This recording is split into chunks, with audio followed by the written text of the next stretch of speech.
రేవంత్ రెడ్డి మొన్న కూడా మీరు చూసింది అసెంబ్లీలో మాట్లాడుతుండు, నా కుటుంబ సభ్యులు తప్పు చేసిన, రెవెన్యూ మంత్రి తప్పు చేసిన ఎవరిని వదలా అంటాడు. మరి ఎందుకు ఇది హైడ్రా కళ్ళు మూసుకుంటుందా?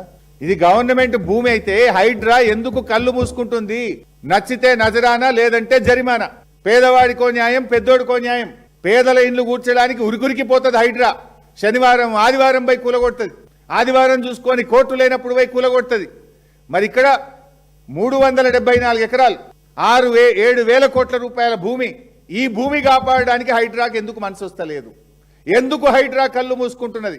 హైడ్రాకు స్వయంగా పేద రైతులపై దరఖాస్తు ఇస్తే కూడా హైడ్రా పట్టించుకోదా? రోజు పత్రికల్లో పుంఖాలుగా వస్తుంటే కూడా హైడ్రాకు వినబడతలేదా? హైడ్రాకు కళ్ళు కనబడతలేవా? దరఖాస్తు ఇస్తే కళ్ళు కనబడవు. రోజు పుంఖాలుగా సోషల్ మీడియాలో పత్రికల్లో వార్తలు వస్తే హైడ్రాకు వినబడదు. అంటే పేదోడుకో న్యాయం, పెద్దోడుకో న్యాయమా? హైడ్రా ఎందుకు స్పందించదు? రేవంత్ రెడ్డి డైలాగులు అసెంబ్లీలో కొట్టినావు కదా, ఎవరిని వదిలా, నా తమ్ముడిని వదిలా, పొంగులేటిని వదిలా. మరి ఇండ్లు ఎందుకు వదిలిపెడుతున్నావు? ఈడ 7,000 కోట్ల వెనుక మీరు ఉన్నారు కనుకనే వదిలిపెడుతున్నారు. Why are you not acting on this? ఎట్లా ఈ నిమిషానికి అక్కడ బౌన్సర్లు ఉన్నారు?